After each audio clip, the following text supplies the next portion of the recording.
bwana, ukienda kupimwa tezi dume lazima uingizwe kidole katika njia ya haja kubwa.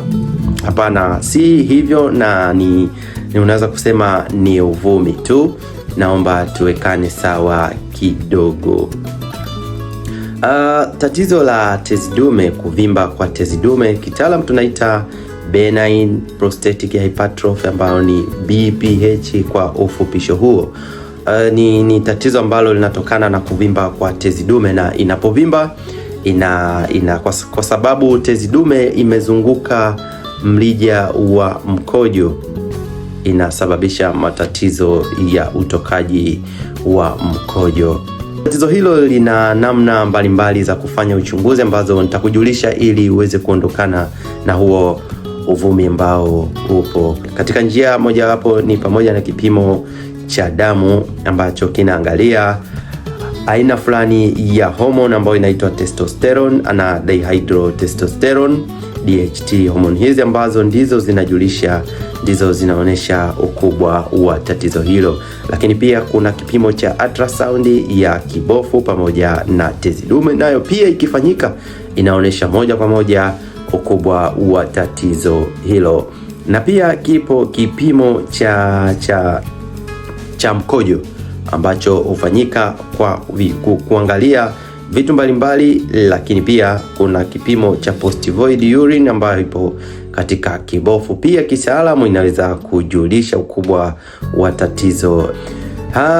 Hivyo vipimo vyote kwa pamoja vinaweza kufanyika na kuonesha ukubwa wa tatizo la tezi dume na kutoa majibu sahihi kwa kutumia njia ambayo inaitwa digital rectal examination, ambayo ni njia ya kutumia kidole. Pia ina wakati wake ambao huweza kutumika, lakini njia ambazo zinatumika mara kwa mara ni njia hizo ambazo nimekutajia. Njia hiyo ya kutumia kidole inaweza kutumika ikiwa mtaalamu ameona kuna umuhimu na ameona hizo nyingine zote haziwezi kumpa majibu kwa wakati huo, kwa hali ya mgonjwa na uharaka wa kujua ili iweze kufanyika matibabu ya haraka. Atakueleza umuhimu wa kutumia kidole, nawe kama utakuwa upo katika hali ambayo unahitaji kufanyiwa matibabu ya haraka, naye pia atakueleza kila njia ambayo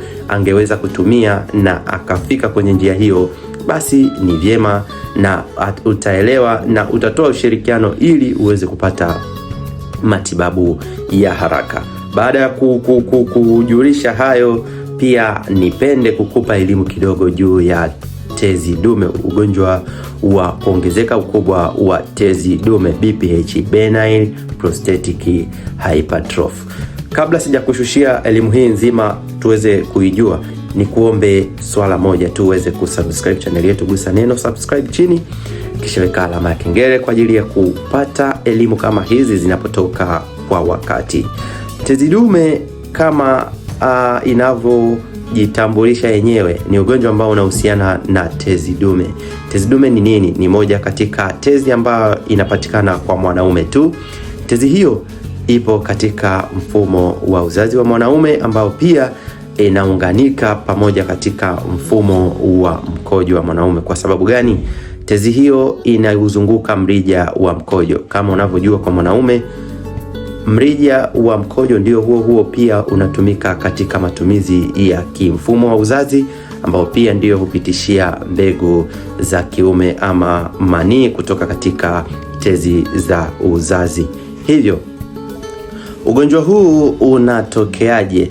Tezi dume huweza kuongezeka kwa sababu mbalimbali, lakini sababu ya kwanza ni mabadiliko ya hormone ambazo nimezitaja hizo mbili, testosterone au dihydrotestosterone. Hizo ndizo husimamia ukuaji wa seli za tezi dume, lakini yote hayo kutokea huchochewa na sababu mbalimbali ambazo kitaalamu tunasema risk factor, ambao tunasema kwa Kiswahili ni watu ambao wanakuwa katika hatari ya ukuaji huo wa tezi dume. Katika watu ambao wapo katika hatari ya kupata ugonjwa huo, kwanza kabisa ni kuongezeka kwa umri. Umri unapokuwa wa mwanaume anapokuwa na umri mkubwa zaidi, huwa katika hatari kubwa ya kuongezeka kwa tezi dume na kusababisha ugonjwa huo. Na sababu nyingine ambazo zinachangia ni kuongezeka kwa uzito wa kuwa na uzito mkubwa uliozidi, ama tunaweza tukasema obesity, lakini pia magonjwa ya sukari, magonjwa ya pressure yanaweza kuchangia ukuaji wa tezi hiyo.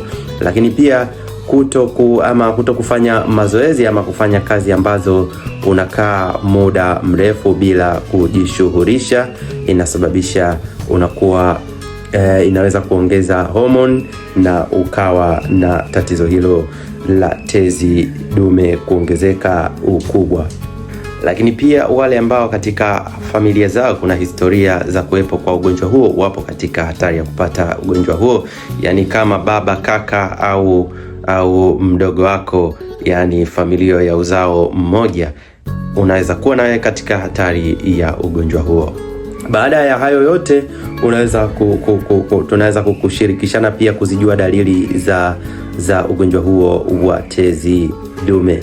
Katika dalili ambazo utaziona kwa haraka, kwanza kabisa ni kupata tabu katika kuanza kukojoa. Yani utajisikia una mkojo, lakini unapotaka kwenda kukojoa utatumia muda kuanza kukojoa hadi mkojo kutoka, ama kutumia nguvu kuanzisha mkojo, yani kama unausukuma kwa kutumia nguvu. Lakini pia katika dalili nyingine ni kukata kwa mkojo katikati, yani unatoka mkojo lakini baada ya muda unakata alafu unaendelea tena, kukata kwa mkojo katikati. Katika dalili nyingine ambayo unaweza ukaipata ni mkojo kutoka kidogo kidogo na kuangukia karibu, tofauti na vile ulivyozoea. Katika dalili nyingine ambayo unaweza kuipata ni baada ya kumaliza kukojoa bado mkojo utakuwa unaendelea kutoka kwa matone. Hata pale utakapovaa nguo bado utakuta mkojo umeloanisha nguo, kwa maana umeendelea kutoka taratibu. Dalili nyingine ambayo unaweza ukaipata ni pale utakapomaliza kukojoa, ukamaliza kabisa, lakini baada ya kuondoka utahisi bado una mkojo, bado kibofu kina mkojo.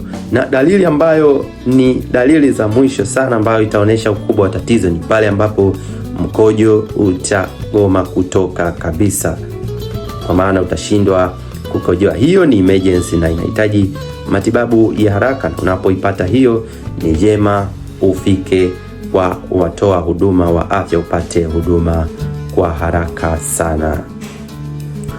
Ugonjwa huu ni vyema uweze kutibiwa mapema na una matibabu mazuri, kwa sababu una madhara ambayo yanaweza kukufahamisha. Moja katika madhara hayo ni baada ya mkojo kukwama kutoka, ni madhara pia mkojo kukwama kutoka kabisa na kibofu kujaa mkojo ambao utakusumbua sana, maumivu makali ya kibofu.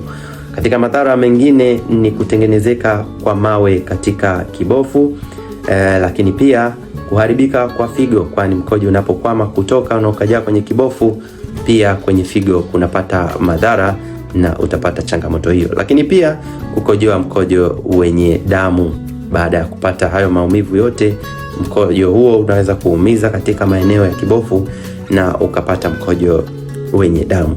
Lakini pia katika madhara mengine ya tezi dume kuwa kubwa na kuziba mkojo ni kupata maambukizi ya mara kwa mara ya UTI. Hivyo tupate matibabu ya haraka na ufike katika kituo cha afya kwa wahudumu ili uweze kuelezea tatizo lako unapopata dalili kama hizo tulizozitaja. Lakini unaweza kusema kwamba kama katika changamoto ambayo inaweza kusababisha upate ukubwa huo wa tezi dume ni kuongezeka kwa umri, sasa tufanyeje? Kuongezeka kwa umri ni jambo zuri na kila mtu anatamani kuishi umri mkubwa. Basi tunachotakiwa kufanya ni kujiepusha na hayo mambo mengine ambayo yanaweza kuongeza hatari zaidi ya kupata tatizo hilo, ikiwemo kufanya mazoezi, kuchunga mlo wako uweze kula mlo kamili ambao haukuletei changamoto. Lakini jambo la kukumbuka tu ni kwamba BPH ama tezi dume kuongezeka kubwa haisababishwi na UTI, haisababishwi na magonjwa ya ngono, lakini pia BPH sio ugonjwa wa kansa. Wakati mwingine tutapeana elimu juu ya kansa ya tezi dume. Kanasi tu subscribe kisha weka alama ya kengele ili uweze kupata habari zaidi. Lakini pia tembelea video zetu ambazo tumeshakwisha kuziweka humu ili uweze kupata elimu ya afya na kujikinga na magonjwa mbalimbali. Kama una swali unaweza ukaacha katika mtindo wa comment, tutakujibu kwa haraka pindi unapoacha comment yako. Karibu na kuwa nasi.